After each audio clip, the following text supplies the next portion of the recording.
12402 dan NUPTK adalah 4548726773230363.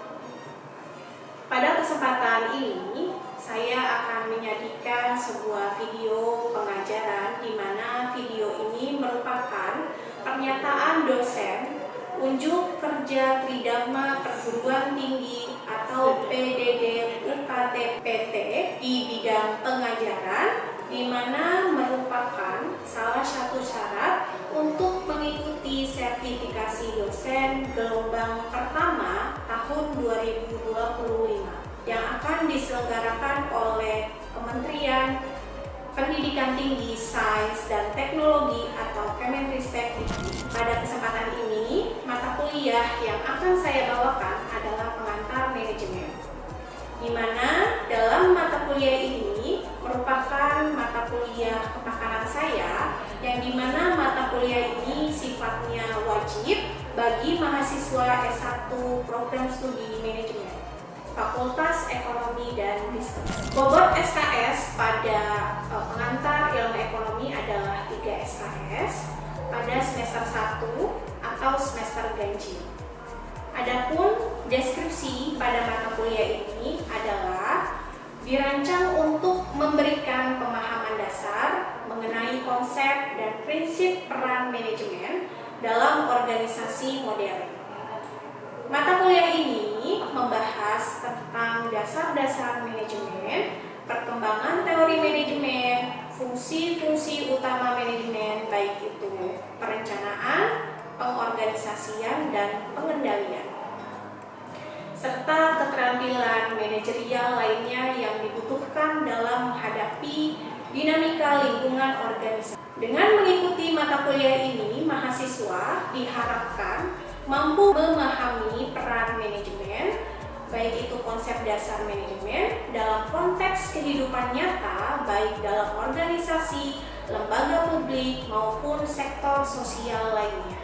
Adapun sub CPL program studi mata kuliah ini adalah: yang pertama, diharapkan mampu menerapkan secara pemikiran logis, sistematis, inovatif, dan konteks pengembangan atau implementasi ilmu pengetahuan dan teknologi sesuai bidang keahliannya.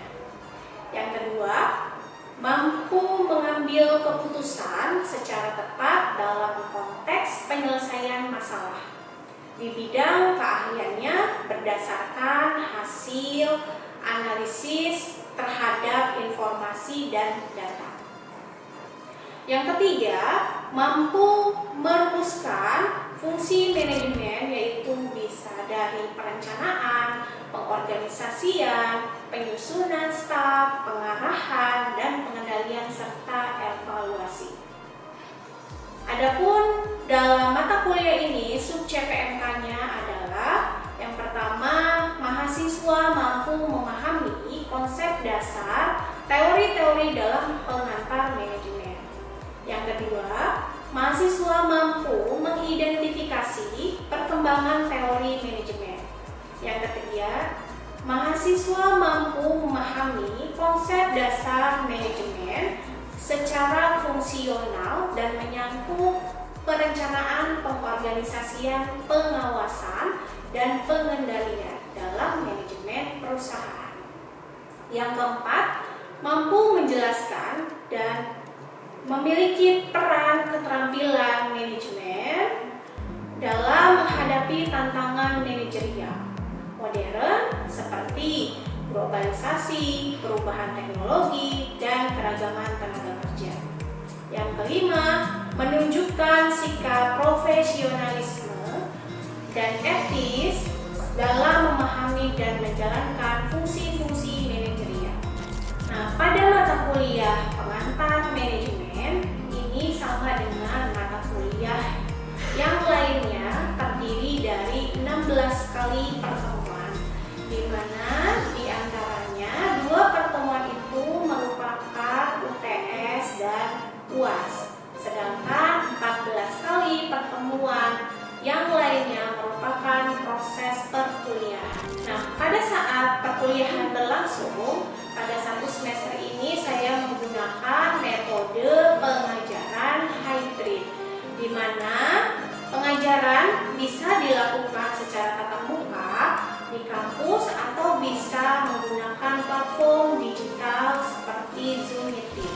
Untuk penilaian pada mata kuliah ini saya berikan kepada mahasiswa terdiri dari 5 kriteria bobot penilaian. Di antaranya yang pertama adalah kehadiran dengan bobot nilai sebesar 10%. Yang kedua adalah tugas dengan bobot nilai sebesar 5%. Yang ketiga adalah kuis dengan bobot nilai sebesar 5%. Yang keempat adalah UTS dengan bobot nilai 30%. Yang terakhir adalah UAS sebesar 40%. Dengan total bobot penilaian secara keseluruhan adalah 100%. Nah, untuk tugas biasanya saya berikan kepada mahasiswa itu merupakan tugas individu maupun tugas kelompok. Nah, pada proses pengajaran mata kuliah pengantar manajemen ada beberapa metode yang saya gunakan. Yang pertama adalah metode ceramah, di mana ceramah ini saya berusaha menyampaikan materi-materi yang terkait dengan pengantar manajemen. Saya juga memberikan materi tersebut secara lisan melalui pertemuan secara langsung atau dilakukan secara daring. Yang kedua, di sini ada metode diskusi. Diskusi di sini merupakan metode yang diharapkan kepada mahasiswa agar dapat memberikan ide, gagasan maupun apresiasinya pada setiap topik-topik yang sudah dibahas tentunya di mata kuliah ini. Yang ketiga adalah proses tanya jawab, di mana proses ini biasanya berlangsung di awal atau di akhir perkuliahan.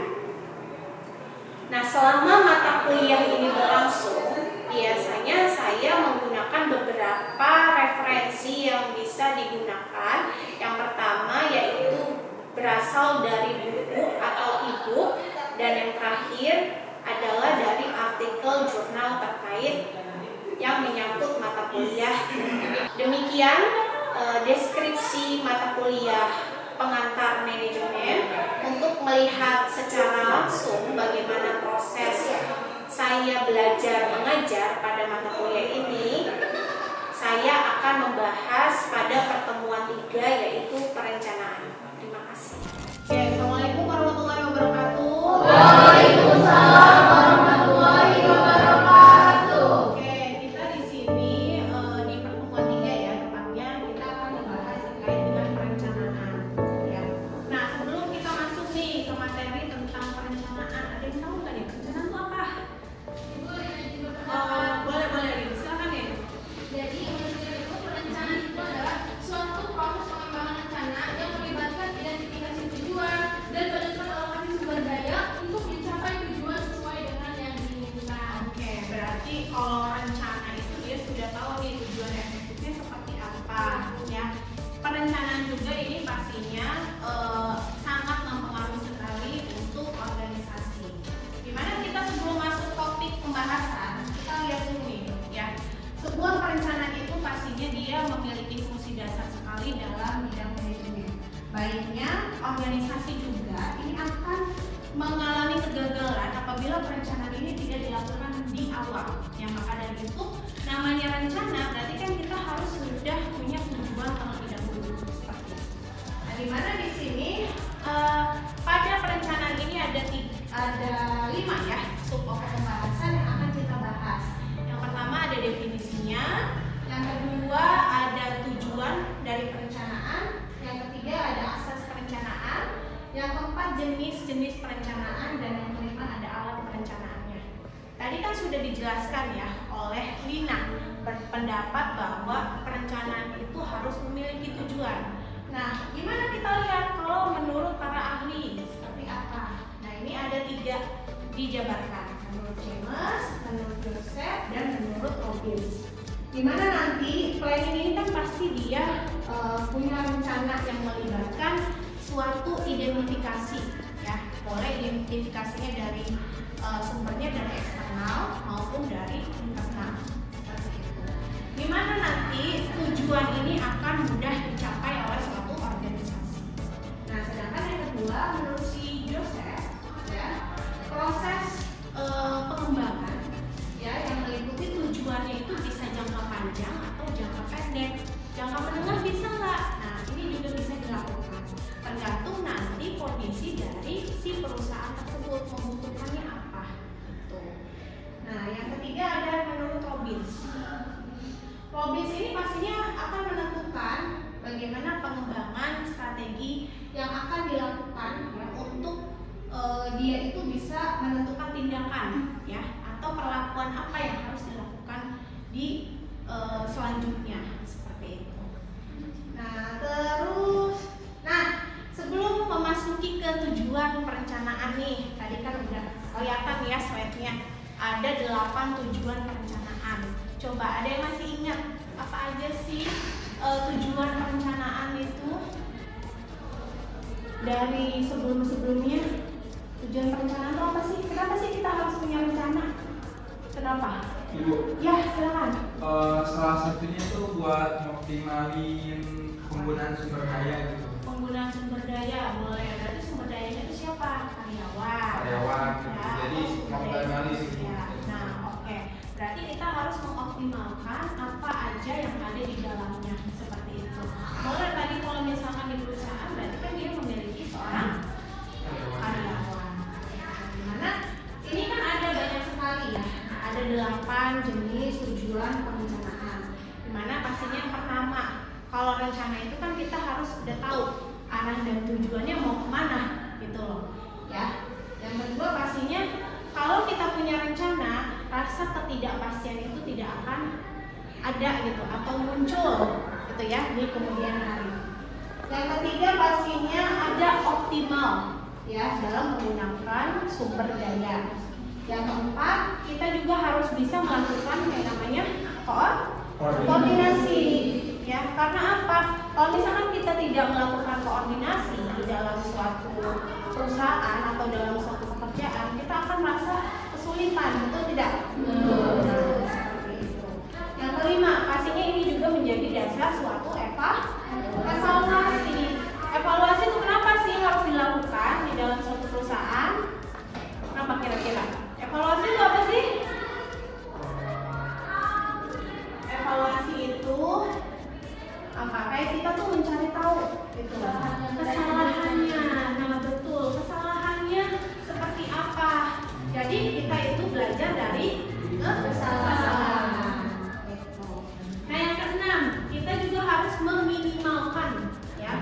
Jadi kalau misalkan udah minimalisir, ya, baik itu nanti pemborosan, kegiatan, atau misalkan bagian keuangan dari perusahaan tersebut. Yang ketujuh, ada juga bisa memproses, ya. Memproses apa? Dalam pengambilan keputusan. Yang kedelapan, pastinya kita juga harus mampu apa? Beradaptasi, gitu. Jadi jangan sampai kita kalau sudah masuk organisasi kita tidak mampu yang namanya beradaptasi dengan rekan kerja. Selanjutnya ada asas-asas perencanaan. Kenapa sih asas perencanaan ini harus ada? Ya, dimana pastinya asas ini kan merupakan pernyataan yang keluar, gitu ya. Baik itu secara fundamental atau kebenaran itu sudah bisa dipastikan, ya. Dimana nanti munculnya ini bisa dari penelitian, ya, atau jurnal terkait yang sudah ada. Nah, asas perencanaan ini nantinya umumnya itu bisa dijadikan tolak ukur kalian atau landasan kalian nantinya. Dimana nanti proses perencanaan ini bisa berjalan dengan lancar. Nah, kalau asas-asas perencanaan nih, ya, tadi asas perencanaan itu ada 6. Dimana yang pertama ada asas pencapaian tujuan. Namanya suatu rencana berarti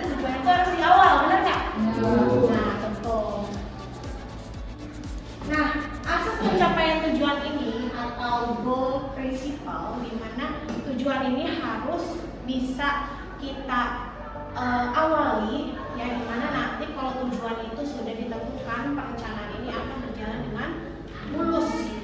Sedangkan yang kedua, kalau asas efisiensi. Kalau ngomongin efisiensi itu apa sih? Ngomongin efisiensi, ada yang tahu nggak? Karena kan sekarang ini lagi booming-boomingnya nih efisiensi. Efisiensi itu apa? Efisiensi adalah pengurangan.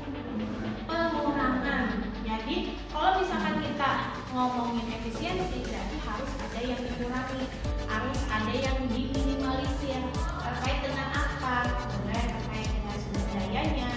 Kalau organisasi sedang tidak baik-baik saja, itu berarti kita harus meminimalkan, ya, meminimalisir apa saja yang ada di organisasi tersebut atau perusahaan tersebut.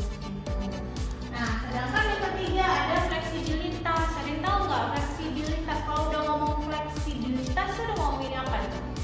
Fleksibilitas. Ngomonginnya apa? Menyesuaikan atau sifatnya lentur. Jadi dia bisa ditempatkan di mana saja. Nah, yang keempat, kalau asas keberlanjutan, berarti dia sudah melakukan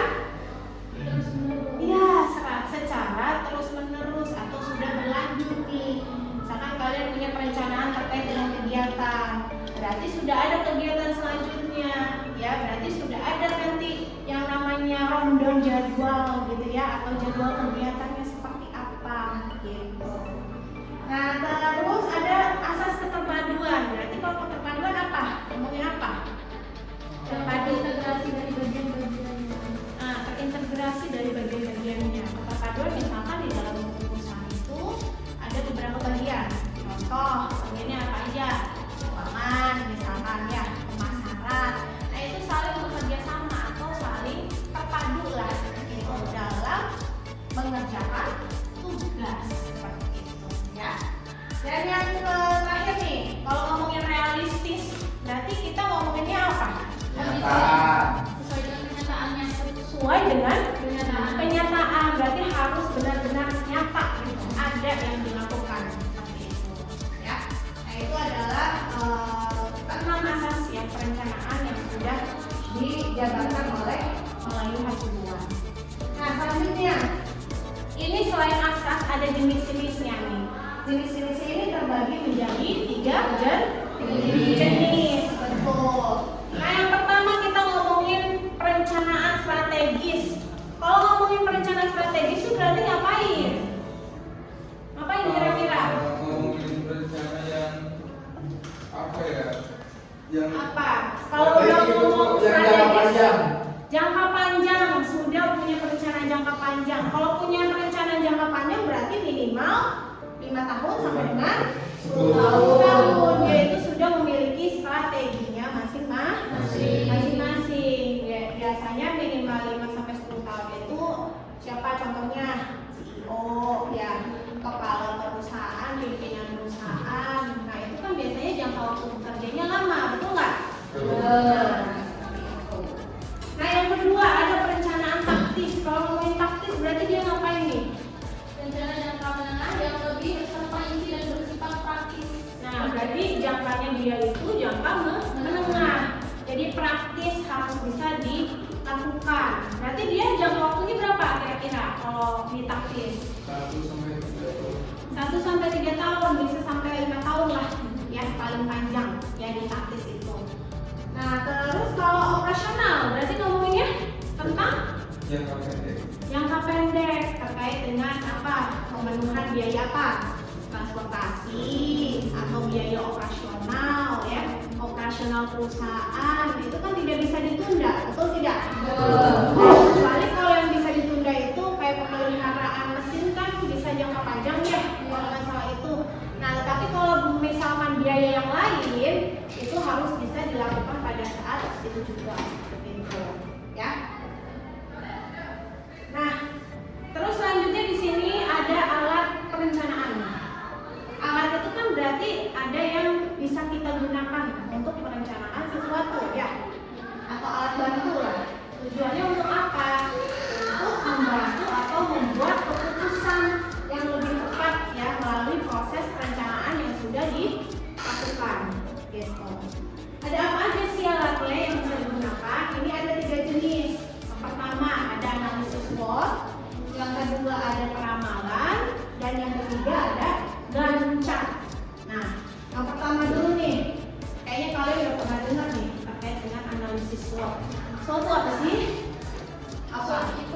SWOT trend.